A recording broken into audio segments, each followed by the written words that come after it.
नमस्कार, आप देख रहे हैं आज तक। मैं हूं आपके साथ रोहित सरदाना। शाम के 5 बज चुके हैं और वक्त हो गया है दिन की सबसे बड़ी बहस का, यानी कि दंगल का। और दंगल इस वक्त छिड़ा है देश के लाखों छात्रों और देश की सरकार के बीच, क्योंकि छात्र सवाल उठा रहे हैं कोरोना काल में जिंदगी से खिलवाड़ करने वाली परीक्षा आखिर सरकार कैसे करवाने दे सकती है। जी हां, इंजीनियरिंग और मेडिकल के दाखिले की परीक्षा को लेकर छात्र नाराज हैं। मामला देश की अदालत तक गया।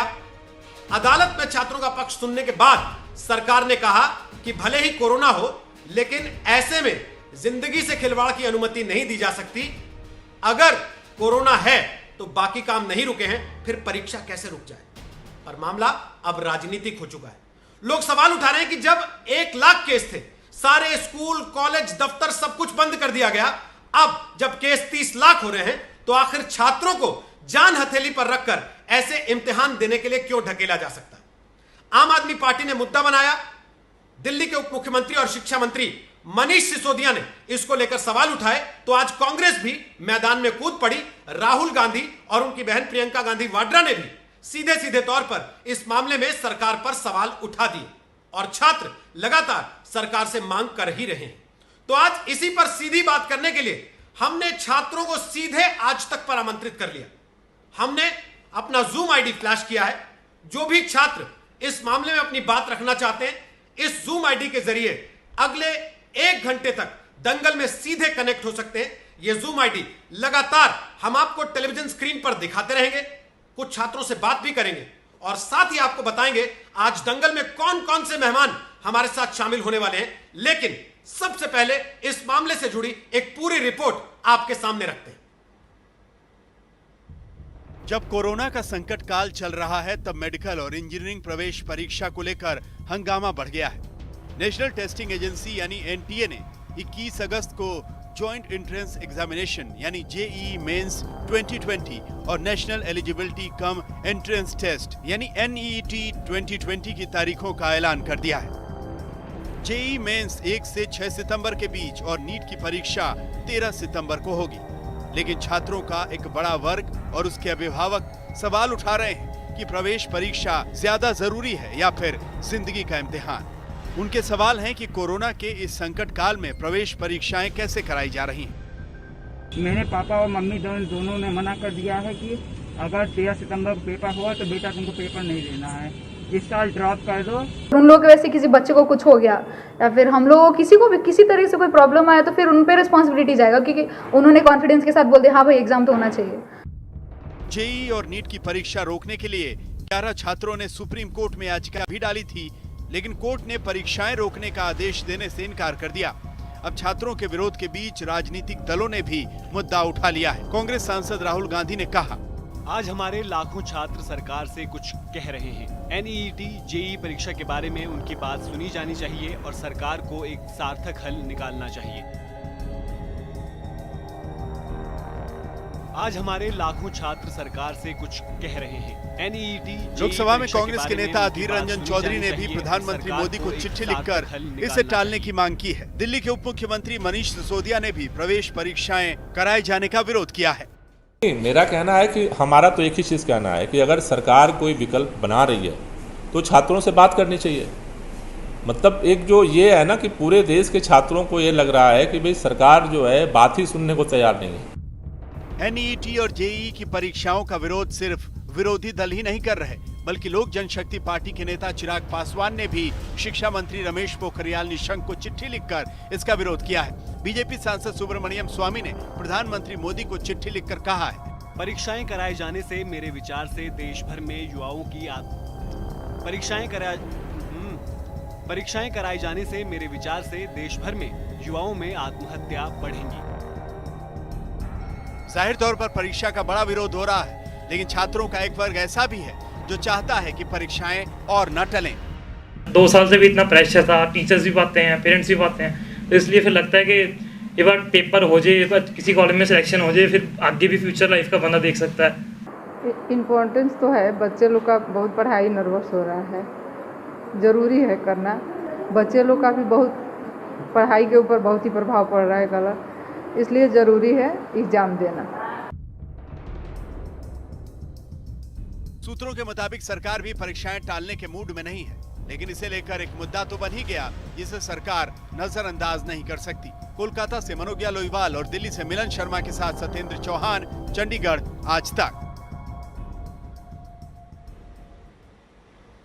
आपको बता दें कि आज हमारे साथ कौन कौन से खास मेहमान दंगल का हिस्सा बन रहे हैं। गौरव भाटिया हमारे साथ हैं, वो सुप्रीम कोर्ट के वकील हैं, बीजेपी के नेता और प्रवक्ता हैं। हमारे साथ सुप्रिया सुनेत हैं, पत्रकार रह चुके हैं, कांग्रेस पार्टी की नेता और प्रवक्ता हैं, लोकसभा का चुनाव लड़ चुकी हैं। हमारे साथ राघव चड्ढा हैं, वो आम आदमी पार्टी का पक्ष रखेंगे, वैसे दिल्ली जल बोर्ड का कामकाज संभालते हैं। हमारे साथ शिक्षाविद भी आज इस कार्यक्रम में शामिल होंगे। जुबिन मल्होत्रा हैं, वो करियर काउंसलर हैं। हमारे साथ जफर सरेशवाला हैं, वो पूर्व चांसलर हैं मौलाना आजाद नेशनल उर्दू यूनिवर्सिटी के। और हमारे साथ नवीन चोपड़ा हैं, वो शिक्षाविद हैं। और साई बाबा हमारे साथ हैं, वो अध्यक्ष हैं आइसा के, जो कि छात्र संगठन है। और साथ ही आपको बता दें कि हजारों की तादाद में छात्र लगातार आज तक के जूम आईडी से कनेक्ट हो रहे हैं इस समय, जो आज सोशल मीडिया पर सत्याग्रह कर रहे थे। जी हां, उन्होंने अपनी आवाज सरकार तक पहुंचाने के लिए कोरोना काल में सोशल मीडिया सत्याग्रह का सहारा लिया कि जूम पर, ट्विटर पर, फेसबुक पर वो अपने घर पर भूख हड़ताल पर बैठकर उसकी तस्वीरें साझा करें ताकि सरकार तक अपनी आवाज पहुंचाई जा सके। और आज तक के जूम आईडी के जरिए आज उनमें से कुछ छात्र अपनी बात रख पाएंगे। लेकिन गौरव भाटिया, मेरा सबसे पहला सवाल आपसे है। 1 लाख केस हुए देश में तो सब कुछ बंद हो गया, कहा गया कि लॉकडाउन जरूरी है, बाहर नहीं निकलना है बिल्कुल भी, बीमारी बढ़ जाएगी। अब जब 30 लाख केस हैं सर, तो बच्चों से कहा जा रहा है कि जाओ एग्जाम दो। रोहित जी, पहले तो देखिए, ये हमारे बच्चे हैं जो अभी आपके साथ जुड़े हुए हैं चैनल पे, तो ये कोई जो चर्चा होगी, ये ऐसा नहीं है कि एक पक्ष है तो दूसरा पक्ष विरोधी है। लेकिन आप भी ये मानेंगे कि 2 सोच है, और वो 2 सोच क्या है कोविड के दौर में। पहली सोच ये है कि पूरी तरह से बंद कर दिया जाए और केवल बात करें कि किस तरह से हम सुरक्षित रखें नागरिकों को, केवल और केवल, चाहे जो भी हो जाए। दूसरी तरफ, जैसा कि नरेंद्र मोदी जी ने कहा है कि जान भी है और जहान भी है, किस तरह से संतुलन बनाए कि जो आवश्यक है, चाहे वो एग्जाम हो, चाहे सरहद पे हमारी आर्मी हो, चाहे और कार्य हो। भाई पीएम भी मिल रहे हैं, कैबिनेट भी काम कर रही है, सर्वोच्च न्यायालय में भी ई हियरिंग चल रही है, तो वो कैसे हो और ये भी सुनिश्चित करें कि किसी की जान का खतरा ना हो। तो इसलिए कहीं ना कहीं सर्वोच्च न्यायालय ने भी आदेश दिया, और सर्वोच्च न्यायालय ने जो आदेश दिया है उसमें कुछ मुख्य बिंदु है। सबसे पहले उन्होंने ये कहा है कि हम पूरी तरह से गतिविधियों को रोक नहीं सकते हैं, देयर इज नो जस्टिफिकेशन कि एग्जाम टाल दिए जाएं। दूसरी बात उन्होंने कहा है कि जो एग्जाम है वो इसलिए भी हो क्योंकि चाहे वो जी का एग्जाम हो, जेईई, और चाहे नीट का, ये आवश्यक है कि हमें आगे के साल के लिए भी जो छात्र हैं उनका नुकसान ना हो पूरे साल का, और वो छात्र अपनी ट्रेनिंग कर सके। आपने कहा जब 1 लाख थे केसेस तो लॉकडाउन हुआ, और जब 30 लाख हैं तो लॉकडाउन क्यों नहीं, ये आपका प्रश्न है। तो रोहित जी, लॉकडाउन का जो सबसे बड़ी वजह थी कि जो हमारी व्यवस्था हो उसको हम दुरुस्त बनाएं। अस्पताल, face mask, PPE kits, ventilators, और मैं समझता हूं लॉकडाउन की वजह से जो सबसे अहम एक सकारात्मक काम हुआ वो ये हुआ कि जो व्यवस्था थी वो दुरुस्त कर दी गई, और इसीलिए विश्व में आज भारत कोरोना की लड़ाई में सबसे आगे है। दूसरी मैं एक बात उठाना चाहता हूं, देखिए सर्वोच्च न्यायालय ने यह भी कहा है रोहित जी कि क्या गारंटी है कि अगले साल तक कोरोना पूरी तरह खत्म हो जाएगा। तो ये जो मेडिकल और इंजीनियरिंग एग्जाम है ये आप कब तक टालेंगे। और इसी तरह की जो परीक्षाएं हैं और भर्ती हैं वो विभिन्न प्रदेशों में हो रही हैं, और हमारी जो सरकार है वो प्रदेश की सरकारों के साथ मिलकर जो भी आवश्यक कदम है वो जरूर उठाएगी। सुप्रीम कोर्ट के जाने माने वकील हैं सर, आप अदालत जाते हैं आजकल? मैं तो देखिए इतना कहूंगा कि कोर्ट की ई हियरिंग चलती है रोहित जी, और जो मुख्य न्यायाधीश हैं भारत के, उन्होंने अभी हियरिंग चलती है क्योंकि आपकी जान जोखिम में आ सकती है, ये देखते हुए कि कोर्ट में पता नहीं कहां से लोग आएंगे अपने केस की सुनवाई के लिए। सर, इन बच्चों की जान खतरे में नहीं आएगी जब लाखों की तादाद में छात्र सड़कों पर उतरेंगे, बसों में भर भर के जाएंगे, ट्रेनों में भर भर के जाएंगे, उन सेंटर्स पर पहुंचेंगे जहां पर एग्जाम होना है। क्या इनकी जान खतरे में नहीं आएगी? क्या इनके लिए कोई और व्यवस्था नहीं हो सकती थी? क्या 6 महीने में इनके लिए कोई विचार नहीं बना पाई सरकार? नहीं, मैं उत्तर देता हूं। देखिए रोहित जी, सबसे पहले तो आपने कहा क्या कोर्ट जाते हैं, तो जो मेरी जानकारी है फिजिकल कोर्ट हियरिंग भी अब रिज्यूम होने जा रही है। मुख्य न्यायाधीश चीफ जस्टिस ऑफ इंडिया ने इस पे ऑर्डर भी किया है।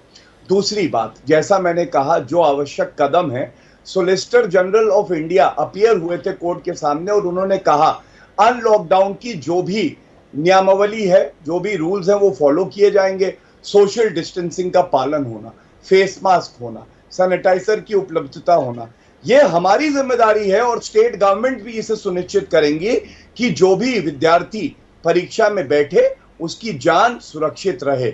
और बड़ी जिम्मेदारी से मैं ये कहता हूं कि ये एक ऐसा मुश्किल वक्त है कि पूरी तरह से लॉकडाउन कर देना बिल्कुल भी उचित नहीं होगा। 1 साल का लॉस आप सोचिए, जितनी मेडिकल सीट है, इंजीनियरिंग सीट है, ये खाली रह जाएंगी। क्या इसकी भरपाई आगे हो पाएगी? नहीं कह रहे कि सरकार पूरी तरह से लॉकडाउन कर दे, हम केवल उन बच्चों का सवाल आप तक पहुंचा रहे हैं जो कि आज सोशल मीडिया के जरिए सत्याग्रह करने की मजबूर हो गए कि सरकार हमारी सुन नहीं रही है, अदालत ने उनकी सुनी नहीं, या सरकार ने, उनको लगता है कि अदालत के सामने ठीक से उनका पक्ष रखा नहीं, क्योंकि सरकार के पास तैयारी नहीं थी कि ऐसी परिस्थिति में इस चीज का समाधान कैसे निकाला जाए। राघव चड्ढा को मैं एक बार चर्चा में लेके आ रहा हूं। राघव चड्ढा दिल्ली के शिक्षा मंत्री भी हैं, उप मुख्यमंत्री मनीष सिसोदिया, जिन्होंने कल खुल के कहा कि साहब ये एग्जाम नहीं होना चाहिए था।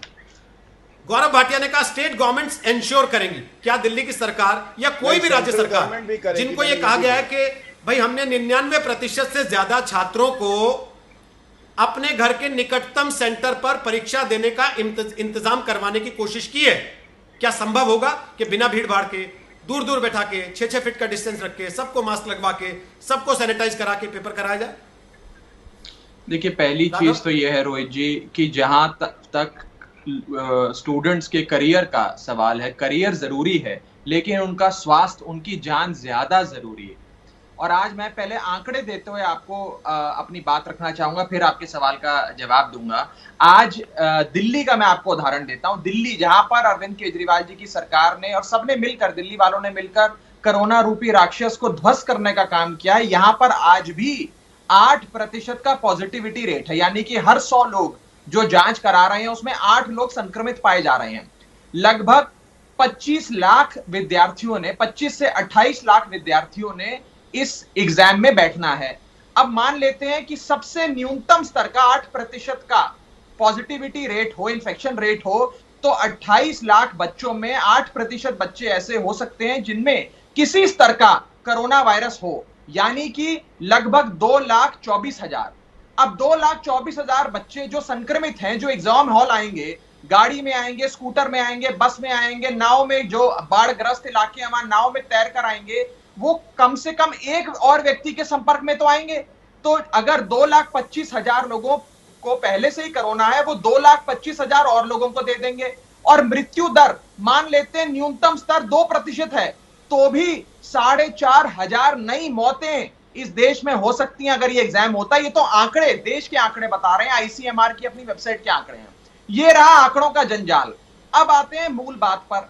आज देश में क्या कोई वैकल्पिक हमारे पास कोई वैकल्प उपलब्ध ही नहीं है? केवल 3 घंटे की इस प्रकार की परीक्षा से ही, प्रवेश परीक्षा से ही आप बता सकते हैं कि बच्चे कितने केपेबल हैं। आज बड़ी बड़ी यूनिवर्सिटी, ऑक्सफोर्ड हो, कैम्ब्रिज हो, हार्वर्ड हो, MIT हो, सबने एग्जाम नहीं बल्कि वैकल्पिक मोड्स ढूंढ लिए हैं, ऑल्टरनेटिव अरेंजमेंट्स कर लिए हैं लोगों की एंट्रेंस करने के, लोगों की परीक्षा लेने के। और आज हम कह रहे हैं कि 21वीं सदी में वही 3 घंटे का एग्जाम जो बंद कमरे में विद्यार्थी देगा, उसी से पता लगेगा कि वो कितना सक्षम है। एग्जाम तो विद्यार्थी ने 10वीं में भी दिया, एग्जाम तो विद्यार्थी ने 11वीं और 12वीं में भी दिया। और मैं आपसे पूछना चाहता हूं, आज देश में रोहित जी सुप्रीम कोर्ट की बात हो रही है, बस मैं 10 सेकंड में खत्म करूंगा, 10 सेकंड में खत्म करूंगा। हाँ, पूरा कीजिए। आज सुप्रीम कोर्ट भी पूरी तरीके से नहीं चल रहा है, वर्चुअल हियरिंग हो रही है, यानी कि इंटरनेट के जरिए हियरिंग हो रही है। आज रोहित जी, आप जैसे बड़े पत्रकार भी कोरोना महामारी के चलते अपने घर से ये शो करने के लिए विवश हैं। आज हम भी स्काइप के माध्यम से आपसे जुड़ रहे हैं। तो जो वो ऐसी चीजें हैं जो आवश्यक नहीं है, जिनका विकल्प ढूंढा जा सकता है, उन चीजों पे रोक लगाई गई है। सुप्रीम कोर्ट, हाई कोर्ट तक नहीं बैठ रहा है, तो हम क्यों अपने बच्चों की जान को जोखिम में डाल रहे हैं? क्या हम थोड़े समय के लिए इसे पोस्टपोन नहीं कर सकते? ठीक है, ओके ओके ओके।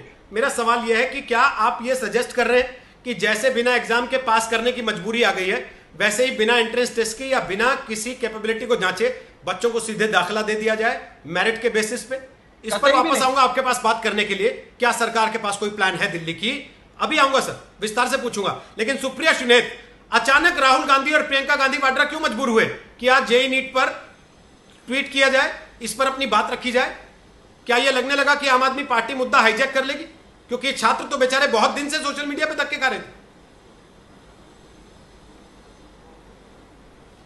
अरे रोहित जी, हर चीज राजनीति से की बातें नहीं होती, कुछ चीजें राजनीति से ऊपर होती हैं। ये एग्जाम्स जो तय हुए हैं सितंबर में होना, पहले कुछ आंकड़ों की बात, अभी कुछ बात राघव जी ने बताई, कुछ बात मैं बताना चाहती हूँ। 5 ऐसी स्टेट्स हैं इंडिया में जहां से 60% कोविड के मामले आ रहे हैं, और 1 लाख पे हमने देश को बंद नहीं किया था, हमने 525 केसेस में लॉकडाउन लगाया था। 5 स्टेट से 60% कोविड के मामले आते हैं, और वहीं से ज्यादातर लोग, बच्चे जो हैं वो नीट और जेईई का एग्जाम देंगे। अब आप असलियत जान लीजिए प्रेपरेशन की। बिहार में 7 सेंटर हैं जेईई के, और उत्तर प्रदेश में जहां पर 75 जनपद हैं वहां पर 17 सेंटर हैं। इसका मतलब कि ट्रैवल करके जाना होगा, कोई भी सवेरे तो पहुंचेगा नहीं, एक दिन पहले ही पहुंचना चाहेगा। ये 12वीं पास बच्चे, इनके साथ इनके पेरेंट्स भी जाएंगे। अब सोचिए कि जिन राज्यों में पब्लिक ट्रांसपोर्ट अभी बंद है, किस तरह से ये लोग पहुंचेंगे? लॉजिस्टिक्स तो एक समस्या है, और बाकी समस्या है किस तरह से, कितना खर्चा होकर, कितनी मुश्किल से ये लोग पहुंचेंगे, कहां रुकेंगे, कितना एक्सपोजर होगा, कितना ससेप्टेबिलिटी टू इन्फेक्शन होगा। इसलिए इसका विरोध किया जा रहा है। इसमें राजनीति मत लाइए। आपने कहा ना आपके साथ छात्र जुड़ रहे हैं और कई करियर काउंसलर्स भी जुड़े हैं, मुझे लगता है वो सब इस बात की पुख्ताई करेंगे कि भाई कुछ भी चीजें राजनीति से ऊपर होती हैं। क्या हम अपनी आने वाली जनरेशन को इतने बड़े रिस्क के लिए एक्सपोजर कर सकते हैं? अगर 8 से 10% पॉजिटिविटी रेट है, एसिम्प्टोमेटिक कैरियर्स हैं, जहां पर सेंटर ही इतने कम है, वहां पर आप क्या सोशल डिस्टेंसिंग कर पाइएगा? आप पेरेंट्स को लाने को मजबूर कर रहे हैं। और सबसे बड़ी बात यह है कि ये जो असमंजस की स्थिति एक बनी हुई है, बच्चे सोच रहे हैं कि कुछ तो सरकार करेगी, सरकार कुछ नहीं बोल रही है, उससे बड़ा एक भय का वातावरण बना हुआ है। आज सवेरे एक बच्चे का मेरे पास फोन आया, उसने कहा मैं कंसंट्रेट नहीं कर पा रहा हूं, मुझे समझ में नहीं आ रहा मैं क्या करूं। तो इस पर सरकार को क्लैरिटी, कुछ सकारात्मक निर्णय पे पहुंचना पड़ेगा, क्योंकि ये हमारे बच्चों की जिंदगी का मामला है। ये लॉजिस्टिक्स का इशू तो है ही। आप कैसे, किस तरह से एक्सपोजर करिएगा? आप कहां पे सोशल डिस्टेंसिंग करिएगा? आप कैसे इंटरसिटी, इंटरस्टेट? आपने जो बात कही कि बिना राजनीति के आप इस विषय को उठा रहे हैं, तो मैं उसके लिए बधाई देता हूं, आपको तारीफ करता हूं इस चीज की कि कम से कम कोई ऐसा विषय जिस पर राजनीतिक पार्टियां बिना राजनीतिक नफा नुकसान देखे मैदान में उतर रही हैं। क्योंकि ये बच्चे पिछले कई दिन से सरकार तक अपनी आवाज पहुंचाने की कोशिश कर रहे हैं। लेकिन अगर आपने नोटिस किया, और राष्ट्रीय परीक्षा एजेंसी ने 2 दिन पहले ट्वीट किया, उन्होंने तो सारी बातें लिख दी कि अदालत ने जो कहा है उसके आधार पे हमने तय कर लिया, इतनी से इतनी तारीख तक जेईई की परीक्षा होगी, इतनी से इतनी तारीख तक नीट की परीक्षा होगी, यहां सैनिटाइजर भी होगा, यहां पर मास्क का भी ध्यान रखना होगा, यहां पर आपको सोशल डिस्टेंसिंग का भी पालन कराया जाएगा। लेकिन क्या हम ऐसी स्थिति में हैं कि हम लॉजिस्टिकली ये सारी चीजें जैसी कागज पे कह रहे हैं वैसे जमीन पे करवा पाए? हालात हैं ऐसे? बिल्कुल नहीं, बिल्कुल बिल्कुल हम ऐसी स्थिति में नहीं है। हम ऐसी स्थिति में बिल्कुल नहीं है, क्योंकि सेंटर्स कम हैं, सेंटर्स लिमिटेड हैं। सेंटर्स इतने लिमिटेड हैं कि लोगों को 400-400, 500-500 किलोमीटर की दूरी तय करके जाकर इम्तिहान देने पड़ रहे हैं। उनके साथ उनके पेरेंट्स आएंगे, क्योंकि ये बच्चे 10-12वीं पास बच्चे ही हैं। आप कितना एक्सपोजर कर रहे हैं? कहां पर आप इतनी दूरी करके बिठा सकते हैं? एक एग्जाम करने में तो नानी याद आ जाती है। छोटे शहरों में 7 सेंटर है, बिहार में बाढ़ आई हुई है, बिहार में 17 सेंटर है, उत्तर प्रदेश में, और 75 जनपद है। कितने लोग कितना ट्रैवल करके आएंगे? कितना एक्सपोजर हम कर रहे हैं, कितना हम एक्सपोज कर रहे हैं अपने बच्चों को, उनके पेरेंट्स को, और कितना खर्चा करा रहे हैं ये भी देखिए। क्योंकि पब्लिक ट्रांसपोर्ट चल नहीं रहा है, ये सब लोग प्राइवेट व्हीकल करके आएंगे। सबके पास तो 4 पहिया गाड़ी नहीं होती है, बारिश का मौसम है। कुछ तो लॉजिस्टिकली भी सरकार को सोचना पड़ेगा ना, सरकार को थोड़ा सा संवेदनशील होना पड़ेगा इसमें। सुप्रीम कोर्ट ने डिसीजन दिया है, लेकिन the ball is in the court of the union government. ठीक, मैं वापस आता हूं आपके पास। लेकिन हमारे साथ जो करियर काउंसलर्स हैं या पूर्व चांसलर है मौलाना यूनिवर्सिटी के जफर सरेश वाला, उनसे हम पूछें कि ऐसी परिस्थिति में समाधान क्या हो सकता था। उसके पहले जो सारे छात्र हमारे साथ आज जुड़ गए हैं, जूम के जरिए, जिनको हमने आज न्योता दिया कि आप आइए आज तक पर अपनी बात रखिए, वहां से सरकार तक अपनी बात पहुंचाइए। चित्रा मेरी सहयोगी इस वक्त स्टूडियो मेरे साथ हैं, वो जरा इनमें से कुछ छात्रों से बात करेंगी, फिर बाकी लोगों के पास चलते हैं। चित्रा, बात कीजिए, छात्र क्या कह रहे हैं? जरूरी हो जाता है सत्याग्रह, इस वक्त ट्रेंड कर रहा है ट्विटर पर, अलग अलग सोशल मीडिया प्लेटफॉर्म पर आप जाएंगे तो आवाज अपनी बुलंद की है इन छात्रों ने। इसी वजह से बहुत ज्यादा जरूरी हो जाता है कि हम उन छात्रों को सरकार तक पहुंचाएं, क्योंकि ये वो छात्र हैं जो अपने भविष्य को लेकर लगातार परेशान रहे हैं। जूम के जरिए देखिए कुछ छात्रों को इस वक्त अपनी बड़ी सी टीवी स्क्रीन के जरिए हम जरूर दिखा रहे हैं, लेकिन हजारों की तादाद में छात्र इस वक्त हमारे साथ जुड़े हुए हैं अलग अलग सोशल मीडिया प्लेटफॉर्म पर। लेकिन जूम के जरिए जो छात्र अपनी बात हम तक पहुंचाना चाहते हैं, जल्दी से कुछ नाम, जैसे अभिषेक हमारे साथ दिखाई दे रहे हैं, अभिनव है, उत्कर्ष है, नेहा हमारे साथ दिखाई दे रही है, आयुष जैन भी है। लेकिन सबसे पहले तान्या, मैं आपका रुख करते हुए, किस तरह से आप अपनी आवाज बुलंद करेंगी? तान्या, क्या कहना चाहती हैं सरकार से? आप किस बात की परेशानी है जो आपको लगता है कि सरकार आप लोगों की बातों को सुन नहीं रही है? तान्या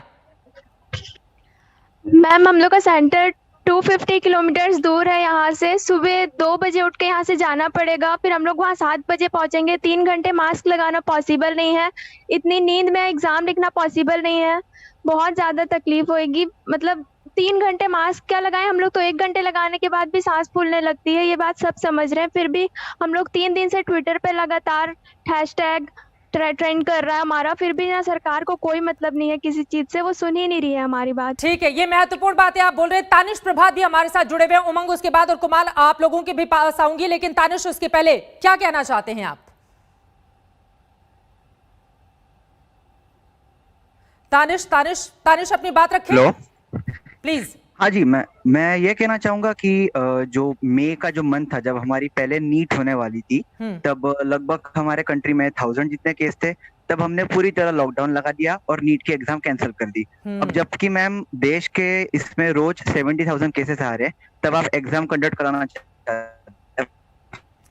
ये अपने आप में महत्वपूर्ण सवाल है। देखिए तानिश बोल रहे हैं कि जब कोरोना के मामले कम थे तब तो हमने उस समय एग्जाम्स पर रोक लगा दिए थे, अब जब कोरोना के मामले लगातार बढ़ते हुए चले जा रहे हैं तो फिर आखिर सरकार इस तरह से क्यों कर रही है छात्रों के साथ? हजारों की तादाद में छात्रों की इस वक्त हमारे साथ मौजूदगी है, सभी अपनी आवाज भी बुलंद कर रहे हैं और आज तक के सोशल मीडिया प्लेटफॉर्म के जरिए भी कुछ और छात्र, देखिए एक एक करके लगातार हमारी कोशिश यही है कि जितने छात्र हमारे साथ इस वक्त लाइव जुड़े हुए हैं जूम के जरिए उनके चेहरे आप तक जरूर पहुंचाएं, लेकिन इनमें से कुछ लोगों की प्रतिक्रिया ही मुझे लगता है एक दो प्रतिक्रिया और ले लें। अंजलि पांडे, अंजलि मायूस बैठी हुई हैं। अंजलि क्या कहना चाहती हैं आप? यस मैम, मायूस तो मैम होना ही पड़ेगा क्योंकि हम अपनी आवाज 4 दिन से उठा रहे हैं, 4-5 दिन से, और हमें कोई सुनने वाला नहीं है। आज फाइनली हमें मौका मिला, ये चीज बहुत खुशी की है। और मैम मैं बस यही कहना चाहूंगी कि हम पोस्टपोनमेंट चाह रहे हैं, हम नहीं चाह रहे हैं एग्जाम कैंसिल हो क्योंकि गवर्नमेंट का ये कहना है एग्जाम कैंसिल हो जाएगा तो बहुत फर्क आएगा एकेडमिक ईयर पे, पर हम तो कैंसिलेशन चाह ही नहीं रहे ना। हम ये चाह रहे हैं 2 महीने बाद हो ताकि जो बारिश हो, जो इलाके बाढ़ ग्रस्त हैं, आज वो कम से कम वहां बाढ़ ना हो, वहां आने जाने में दिक्कत ना हो लोगों को, और यही है मेरा पॉइंट। हाँ, अंजलि पांडे ने अपनी बात रखी और ये देखिए हजारों की तादाद में छात्र हमारे साथ मौजूद हैं, लेकिन कुछ चेहरे, चूंकि तकनीकी भी अपनी एक क्षमता होती है, कुछ चेहरे जरूर हम आपको इस वक्त दिखा रहे हैं, लेकिन उनमें से ज्यादातर का यही कहना है कि सरकार की ओर से ये जो फैसला लिया गया है एग्जाम कराने का, वो पूरी तरह से गलत है। जैसा कि आप देख पा रहे हैं विकास शर्मा भी हमारे साथ है, स्वास्थ्य भी हमारे साथ है, कुणाल कुमार भी हमारे साथ, उमंग वालिया भी आपको टीवी स्क्रीन पर दिखाई दे रहे हैं। कुछ और छात्रों की राय मुझे लगता है कि इनमें से ले लेनी चाहिए। नीरज अग्रवाल भी हमारे साथ जुड़े हुए हैं, प्रभव गुप्ता भी हमारे साथ जुड़े हुए हैं, यश मिश्रा को भी आप टीवी स्क्रीन पर देख रहे हैं। दरअसल ये तमाम वो छात्र हैं जो लगातार अपनी बातें सरकार तक पहुंचाने की कोशिश कर रहे हैं। जब सरकारों ने इनकी नहीं सुनी तो फिर हमारी ये कोशिश है कि इनकी आवाज को सरकार तक हम पहुंचाएं। वैभव शर्मा, वैभव सबसे पहले अब आपका रुख करते हुए, वैभव क्या कहना चाहते हैं सरकार से? आप किस तरह की परेशानी है जिसको, जी अपनी बात रखें वैभव। बहुत ज्यादा सिचुएशन खराब है, काफी केसेस आ रहे हैं, दिन में 60-70,000।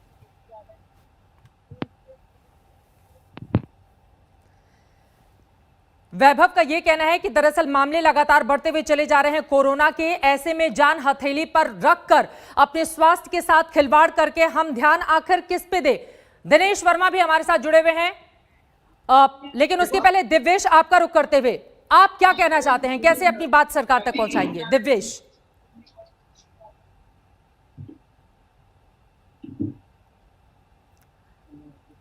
दिव्येश अपनी बात रखें।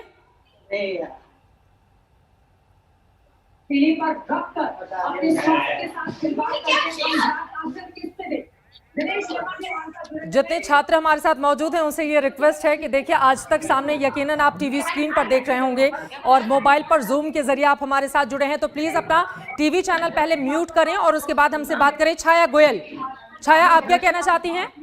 मैम देखिए, सबसे पहले तो मैं छाया अपनी बात रखिए प्लीज। हाँ जी मैम देखिए, सबसे पहले तो हम ये कहना चाहेंगे कि जो एनटीए है उन्होंने कहा है कि हर छात्र को उनकी पहली प्रायोरिटी वाला सेंटर मिला है। मैं इस बात से एग्री कर रही हूँ, लेकिन मैम जो पहला सेंटर है वो ही 100-200 किलोमीटर दूरी पर है। फिर मैम दूसरी बात ये है, सुन लिया छाया हमने आपकी बात। चूंकि एक दिक्कत ये भी है कि छात्र हमें टीवी के जरिए भी सुन रहे हैं और दूसरा हमारे साथ जुड़े हुए हैं जूम आईडी के जरिए भी अपनी बात पहुंचा रहे हैं। लेकिन 3 बड़ी बातें रोहित जो इन छात्रों से बातचीत के जरिए निकलकर सामने आई हैं।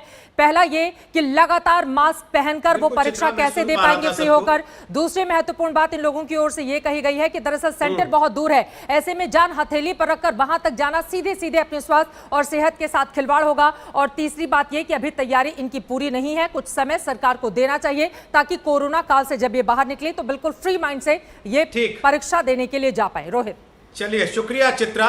देखिए, हजारों की तादाद में छात्र इस वक्त आज तक के जूम आईडी से कनेक्ट हो रहे हैं। हम तस्वीर आपको लगातार दिखाते रहेंगे। उनकी बात जो उन्होंने मोटी मोटी कही है वो चित्रा ने आपको बता दी। पिछले 5-6 महीने से सारी कोचिंग, स्कूल, कॉलेज सब कुछ बंद है, कोई तैयारी करने का मौका नहीं, और अचानक तारीख अनाउंस हो जाती है कि सितंबर में इतनी से इतनी तारीख तक आपका इम्तिहान होगा। मेरे परिचित एक डॉक्टर हैं, गौरव भाटिया, वो लिख रहे हैं कि कठिनाई तो होगी, लेकिन आप परीक्षा भले ही रद्द ना करें, परीक्षा की तारीख कम से कम मौसम को ध्यान में रखते हुए कुछ समय आगे के लिए रखी जा सकती थी, जो छात्र भी कह रहे हैं। और जो सरकार ने कहा कि हमने निकटतम सेंटर बनाए, सर आपने सुना होगा किसी ने 200 किलोमीटर, किसी ने 250 किलोमीटर और 3 घंटे मास्क लगा के बैठना। गौरव भाटिया, आपके लिए भी आसान नहीं होगा अगर कहा जाए कि बैठिए और इम्तिहान दीजिए इसमें।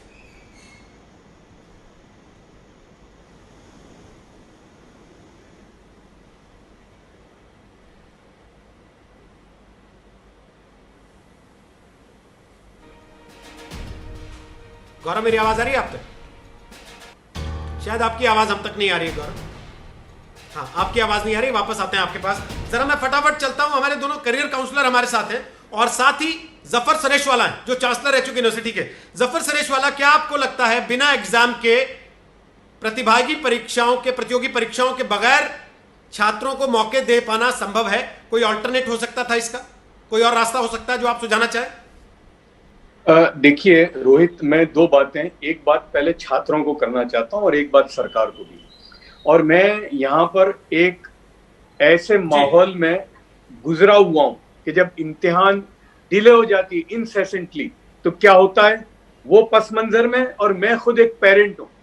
और तीसरा, मैंने यूनिवर्सिटी की चांसलरशिप चलाई है। मैं बच्चों के मसले से, माँ बाप के मसले से बहुत खूबी से वाकिफ हूँ। उस पस मंजर में एक बात मैं कहना चाहता हूँ छात्रों से कि देखिए, हमारे मुल्क में इंजीनियरिंग और मेडिकल में जाने का इसके अलावा कोई रास्ता नहीं है, इम्तिहान ही होता है। और यही जॉइंट एंट्रेंस एग्जामिनेशन और नीट पूरी दुनिया में, वहां सेट होती है, अमेरिका में, इंग्लैंड में, और हर जगह पर इम्तिहान हुए हैं। इसके अलावा कोई चारा नहीं है। बच्चों से मैं पूछना चाहता हूं कि असल में ये एग्जाम तो अप्रैल में होने वाली थी, साल भर 2 साल से आप तैयारी कर रहे थे, तो आप इम्तिहान देने के लिए तो बिल्कुल तैयार हैं, यानी उसमें तो कोई 2 राय नहीं है ना। ये इम्तिहान तो अप्रैल में होने ही वाले थे, तो आप पूरी तरह से तैयार हैं। और हमेशा ये सस्पेंस कि जो एग्जाम अप्रैल में होने वाली थी वो बाद में जून, जुलाई और अब अगस्त, तो ये जितना लंबा जाएगा मुसीबत आपकी बढ़ेगी। तो इम्तिहान देना है आपको, आप इम्तिहान देने के लिए बिल्कुल तैयार है। अब मैं सरकार से एक बात कहना चाहूंगा कि सरकार जो है प्रोटोकॉल का ख्याल रखते हुए कि भाई, और एडवांटेज ये है कि लाखों स्कूलें, कॉलेजें बंद हैं, तो आप जल्दी से 15 की जगह आप 30 सेंटर कर सकते हैं, 40 सेंटर कर सकते हैं। आप प्रोटोकॉल का पूरा ख्याल रखिए, बच्चों की पूरी, यानी आप ट्रांसपोर्ट का इंतजाम कर दीजिए। एक ही दिन का मामला है, आप उसका इंतजाम करिए, यानी बच्चों को कोई 20 लाख तकलीफ ना स्टूडेंट हो, है पेपर देने वाले, माँ बाप को कोई तकलीफ ना हो, और वो उस तरह से ख्याल करते हुए अगर सरकार करती है तो मैं नहीं समझता कि इम्तिहान देने में कोई तकलीफ है। इसलिए कि देखिए ये कोरोना चलेगा, हमको नहीं मालूम कब तक चलेगा रोहित, और ये इम्तिहान अगर नहीं हुआ, साल बिगड़ा, आप अंदाजा लगा सकते हैं माँ बाप की हैसियत से कि इस दौर में एक साल का बिगड़ना ये क्या है। तो सरकार अगर सारे प्रोटोकॉल का ख्याल रखते हुए, और बहुत सारे काम हो रहे हैं इस वक्त, दुकानें चालू हो गई हैं, बहुत सारी चीजें, एक दिन का इम्तिहान, 3 घंटे का इम्तिहान, अगर सारी चीजों का ख्याल करते हुए अगर ये होता है तो मैं समझता हूं कि इसको जल्दी से जल्दी खत्म कर देना चाहिए, इसलिए कि इम्तिहान के बगैर तो कोई रास्ता ही नहीं है। तो ये बच्चे चूंकि तैयार हैं, इन्होंने मेहनत की है, 2 साल तक मेहनत की है, तो ये अपने इम्तिहान को दे दे। एक बार जुबिन मल्होत्रा को सुनते हैं, सारे उनकी दलील का ख्याल करते हुए। आपकी बात से मैं सहमत हूं, जो माँ बाप, नहीं मैं आपकी बात से सहमत हूं, जो माँ बाप 2 साल से अपने बच्चों को तैयारी करा रहे होंगे, जिन्होंने उस कोचिंग पर 2 साल खर्चा किया, जिन्होंने इंतजार किया कि इस साल में उनका बच्चा इंजीनियरिंग या मेडिकल कॉलेज में दाखिला पा लेगा, जुबिन मल्होत्रा, उन माँ बाप को भी तो चोट है, ये आर्थिक चोट भी है, 1 साल अटक जाएगा उसकी चोट भी है। आप बिल्कुल सही कह रहे हैं। जो 1 साल की जो अहमियत है वो एक स्टूडेंट ही जानता है। कई चीज़ों में एलिजिबिलिटी और एज क्राइटेरियन होते हैं, कई इन एग्ज़ामों में कितनी बार आप फिर अपीयर हो सकते हैं, उनके रूल्स लागू होते हैं। तो ये कहना कि अहमियत नहीं है और इसको कैंसिल कर दिया जाए, वो तो मेरे हिसाब से बिल्कुल गलत है। पर हाँ, मैं बिल्कुल सहमत हूँ कि जो आज स्थिति है, जहाँ इन्फेक्शन रेट आग की तरह बढ़ रहा है, कई राज्य हैं जहाँ बाढ़ग्रस्त हैं, बच्चों को चाहे वो जा भी सकें 100 किलोमीटर, 200 किलोमीटर, 250 किलोमीटर दूर, पर रास्ता ही अगर बहा हुआ हो तो कैसे पहुंचेंगे। और यहाँ मैं एक पॉइंट लाना चाहूँगा कि जो हमारी टेस्टिंग एजेंसी है NTA, यदि ये निर्णय लिया गया है कि इसी डेट पर एग्ज़ाम होना है, मेरे को लगता है NTA की एक कमी है कि जहाँ उन्होंने इस सिचुएशन को एंटिसिपेट नहीं किया, टेस्टिंग सेंटर्स को इंक्रीज नहीं किया, स्टूडेंट्स और पेरेंट्स को, आप कभी इस एग्जाम सेंटर के बाहर जाके हाल देखिए, 3 घंटे वहाँ जो बच्चों के माँ बाप हैं, जो उनके गार्डियंस यदि हैं, वो बाहर ही उधर वेट कर रहे हैं। ये क्या माहौल है? किस तरह ये बच्चा इस माहौल में पढ़ाई करेगा, जो इसके फ्यूचर के लिए बहुत अहम एग्जाम और परीक्षा है, उसमें वो कैसे अपना बेस्ट दे पाएगा। तो मेरे को जरूर लगता है कि ये एग्जाम कैंसिल नहीं होना चाहिए, कोई और तरीका नहीं है। ऑनलाइन संभव थी परीक्षा जी? इतने ज्यादा तादाद में ऑनलाइन करवा लिया जाए। मैंने कल ही का एक न्यूज रिपोर्ट पढ़ा कि जहां बच्चे 50 किलोमीटर दूर जा रहे हैं, अपनी स्कूल के बच्चे 50 किलोमीटर दूर जा रहे हैं अपनी ऑनलाइन क्लास अटेंड करने के लिए, क्योंकि उनके यहाँ इंटरनेट कनेक्टिविटी नहीं है। तो दिल्ली में, बड़े शहरों में तो कनेक्टिविटी हो जाएगी क्या? पूरे देश में आपको एक इक्वल लेवल प्लेइंग फील्ड रखना है, तो ये इंटरनेट के द्वारा, और सब बच्चों को ये फैसिलिटीज नहीं है, आप कैसे करेंगे? तो आप प्लीज इसको, मेरी तो ये राय है कि आज माहौल ठीक नहीं है, आप इसको पोस्टपोन कीजिए।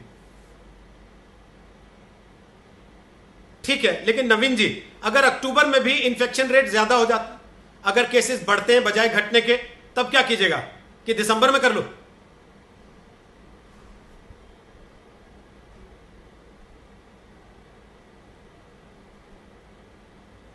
नवीन जी, मेरी आवाज आ रही है? हाँ जी, आपकी आवाज आ रही है। आपकी मेरी आवाज सुनाई दे रही है? जी नवीन जी। हाँ जी, आपको आवाज बोलिए, अपनी बात बोलिए। हाँ, मैं ये कह रहा था कि बहुत ही कॉम्प्लेक्स मुद्दा है, इसमें सिर्फ स्टूडेंट इंटरेस्ट ही नहीं, नेशनल इंटरेस्ट का भी सवाल है, और इसमें मल्टी डायमेंशन इश्यूज हैं। कोरोना का सबसे भारी इशू है, तो दूसरा इशू जो बच्चों ने तैयारी करी उनकी सेफ्टी और कोरोना से रिलेटेड, दूसरा है कि उनकी पढ़ाई में रुकावट या बाधा कम से कम आनी चाहिए, क्योंकि नेशनल इंटरेस्ट के पर्सपेक्टिव से या दृष्टिकोण से आप देखते हैं तो आपको ये दिखाई देता है कि 4 साल के बाद देश को और उसकी इकोनॉमी को जिन कामगारों की जरूरत पड़ेगी, टेक्निकली क्वालिफाइड कामगारों की जरूरत पड़ेगी, और जो टैलेंट इस ग्रुप में जो बैठा हुआ है, इसमें कुछ एक्सेप्शनल टैलेंट भी है, वो टैलेंट जो देश को आगे ले जाएगा, उसकी भी जो प्रोसेस को हम डिले कर रहे हैं। अब जहां तक कोरोना, देखिए हमारी जो ब्यूरोक्रेसी है ये बहुत एफिशिएंट ब्यूरोक्रेसी है। ये जो ठान लेती है वो कर दिखाती है। अगर ये ठान लें कि हमने मल्टी डिमेंशनल वे से ये एग्जाम कैरी आउट कर देना है, तो ये चीजें पॉसिबल हैं मेरे दृष्टिकोण में। बाकी मैं गवर्नमेंट सीट में तो बैठा नहीं हूँ। एक तो ये कि जो सेंटर्स बढ़ा दीजिएगा, जहाँ ये आपके पास एग्जाम के जितने छात्र हैं वो कहाँ से हैं, वो सारा डेटा आपके पास है। उसको स्टडी करके आप ये देखिए कि भाई कहाँ पे कॉन्सेंट्रेशन है, और जहाँ पे कॉन्सेंट्रेशन है वहाँ पे आप लेके नेशनल टेस्टिंग एजेंसी ने परसों एक प्रेस रिलीज जारी किया नवीन जी। उन्होंने अपनी तरफ से डिटेल्स दिए कि हम क्या क्या ध्यान रख रहे हैं। लेकिन साईं बाबा, उसके बाद भी छात्रों को यह भरोसा क्यों नहीं हो पा रहा कि ठीक से सब कुछ हो जाएगा, या छात्रों को वो सुविधा क्यों नहीं मिल पा रही? जैसा कुछ छात्र बता रहे थे कि 200 किलोमीटर 250 किलोमीटर उनका सेंटर बना है, क्यों नहीं 50 किलोमीटर के दायरे में या 20 किलोमीटर के दायरे में वो टेस्टिंग सेंटर हो सकता है उनका? साईं बाबा, अपनी बात रखिए। खैर, मेरा नाम साईं बालाजी है, वो गलती हो गया चैनल के उनसे, मैं वो नहीं कह रहा हूँ। मैं दरअसल यहाँ पे दो बातें कहना चाहता था रोहित जी। साईं बालाजी बोलिए। कोई बात नहीं, यहाँ पे दरअसल दो बातें हैं। एक है मुद्दा कैंसिलेशन का, एक है मुद्दा पोस्टपोनमेंट का। कैंसिलेशन का मुद्दा उन लोगों का है जो लोग जैसे सीबीएसई कंपार्टमेंट एग्जाम दे रहे हैं, जो 10th और 12th के बच्चे हैं जिनके एक सब्जेक्ट पास नहीं हुआ है और जिनकी सब्जेक्ट रह गई थी, और जो फाइनल ईयर के एग्जामिनेशन स्टूडेंट है जो यूनिवर्सिटी के। अब इनका एग्जाम नहीं होने की वजह से, जैसे 10th और 12th का सबसे बड़ा प्रॉब्लम इनका ये हो रहा है कि 20 तारीख को इनकी फॉर्म निकली, सारे यूनिवर्सिटीज का एंट्रेंस एग्जामिनेशन सितंबर में आप करवा रहे हैं। अब ये बच्चे उन एग्जाम्स दे नहीं पा रहे हैं, तो ये स्टूडेंट्स मांग कर रहे हैं कि इनका आप कैंसिल कर दीजिए और ऑल्टरनेटिव एवेल्युएशन इनका कीजिए। दूसरा मसला है पोस्टपोनमेंट का। पोस्टपोनमेंट के मसले में आपके तमाम एंट्रेंस एग्जामिनेशन, जेईई नीट ही नहीं बल्कि एनडीए, क्लैट, आपके यूनिवर्सिटी एग्जामिनेशन, उन सब लोगों का तमाम तर्क है। उनका तर्क इस बात पे है कि जब उन्होंने एग्जामिनेशन फॉर्म भरे थे, जैसे दिल्ली में कोई है, कोरोना की वजह से वो घर चले गए बट उनकी सेंटर दिल्ली में रह गया। अब वो अपने गांव में 1000 किलोमीटर दूर, वो कैसे जाएंगे? बिहार में लॉकडाउन है, असम में बाढ़ है, बिहार में भी बाढ़ है, तेलंगाना में बाढ़ है। जैसे कोटा में जो स्टूडेंट है, उन्होंने वहां कोटा का सेंटर दिया।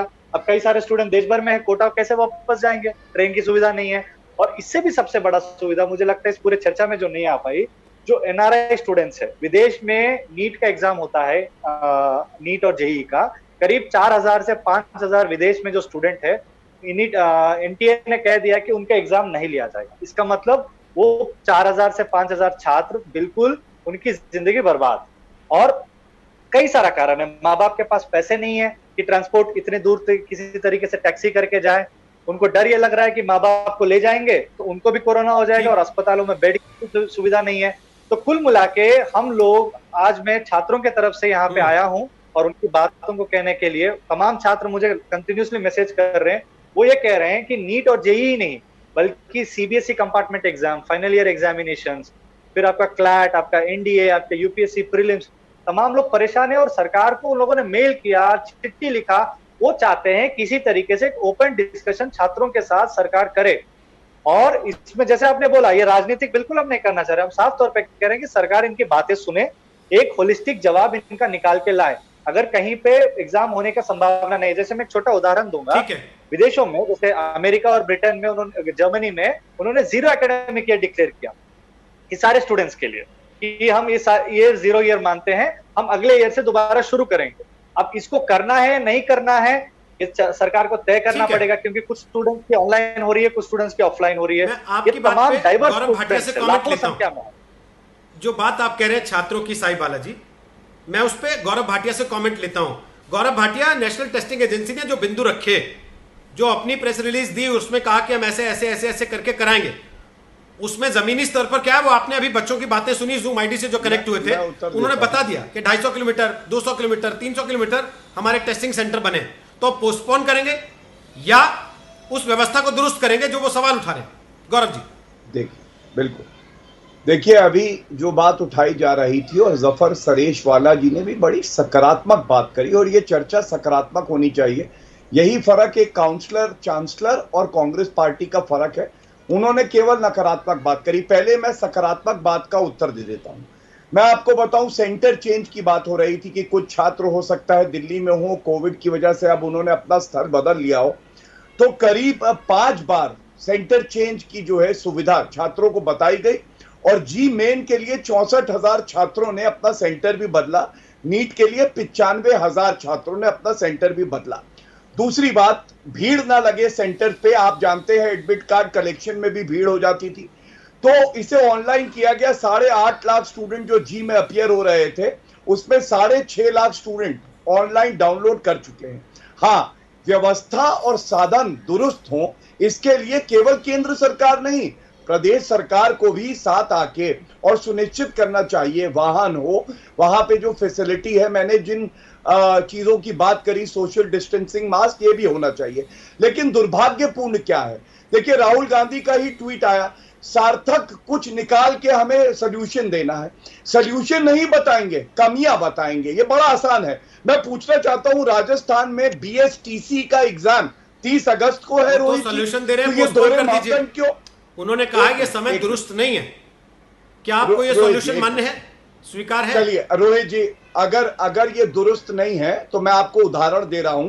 राजस्थान में BSTC का एग्जाम 30 अगस्त को है। कैसे हो रहा है आप बताइए?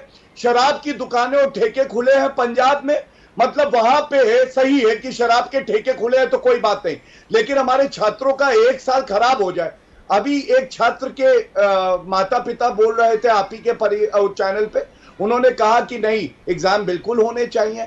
तो मैं जफर सरेशवाला जी की इस बात से सहमत हूं और यही सकारात्मक रुख सरकार का है कि हम सुनिश्चित कराएंगे कि किस तरह से जो गाइडलाइंस है उनका पालन करते हुए ना छात्रों की जान पे आए और 1 साल भी बर्बाद ना हो, जो सर्वोच्च न्यायालय ने भी कहा। ओके, एक क्विक कमेंट सुप्रिया जी से। सुप्रिया जी, क्विक कमेंट, फिर राघव चड्ढा के पास आएंगे। बोलिए सुप्रिया जी। ऐसा है कि सरकार में भाजपा है और उनसे जब आप कोई सकारात्मक पहल की बात करते हैं तो वो आपसे ही सुझाव पूछने लगते हैं। सरकार में आप अभी नहीं 6 साल से हैं, तो सरकार में क्योंकि आप हैं तो आपकी जिम्मेदारी, आपका उत्तरदायित्व बन जाता है। मैं 2 चीजें इस शो पर जरूर उठाना चाहती हूँ। चलिए, ये बच्चे एग्जाम देने आ भी जाते हैं, 400-400, 500-500 का डिस्टेंस जो सबसे पहले मैंने शो पे बोला था वो तय करके इनके पेरेंट्स भी एक्सपोज होते हैं, ये भी होते हैं।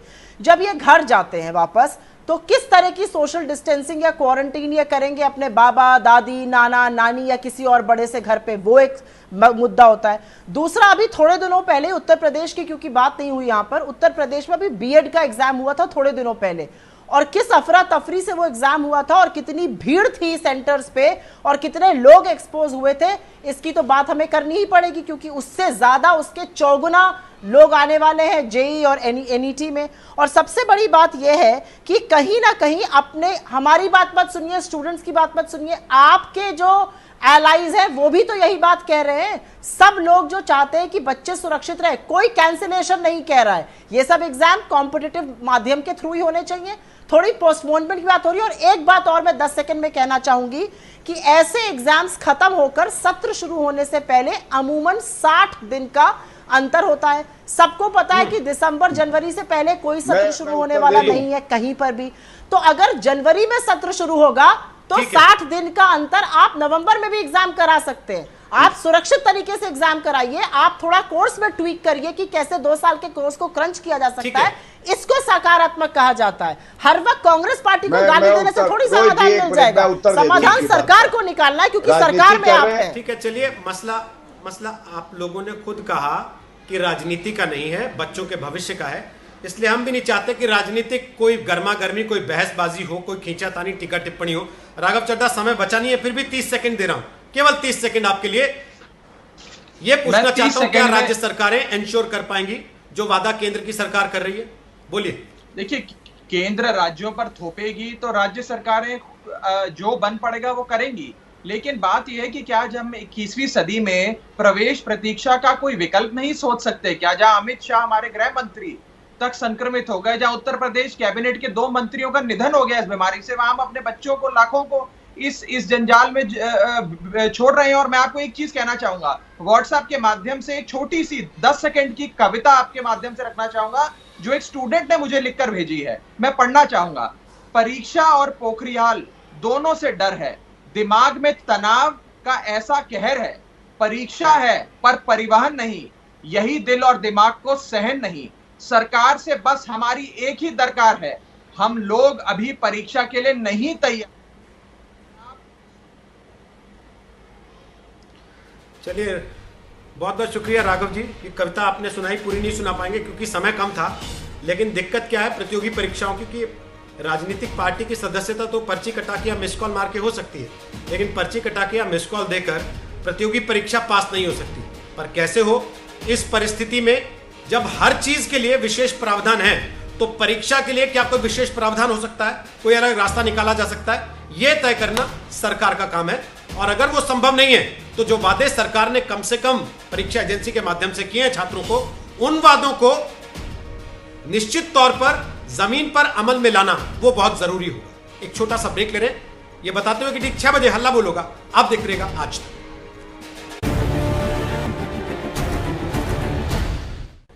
तो दंगल में आज हमने आपसे सवाल पूछा था, क्या कोरोना काल में एनईटी और जेईई की परीक्षाएं होनी चाहिए?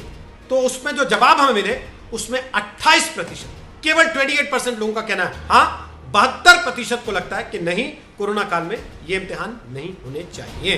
अब ये राय सरकार को देखनी है और तय करना है कि वो आगे क्या करना चाहते हैं। छोटा सा ब्रेक, आगे हल्ला बोलोगा, देखते रहेगा आज तक। नमस्कार, मैं हूं अंजना ओम कश्यप। हमें उम्मीद है ये वीडियो आपको पसंद आया होगा। लेटेस्ट खबरों के लिए यूं ही देखते रहिए आज तक, और इस वीडियो के पसंद आने पर लाइक, शेयर एंड सब्सक्राइब करना ना भूलें।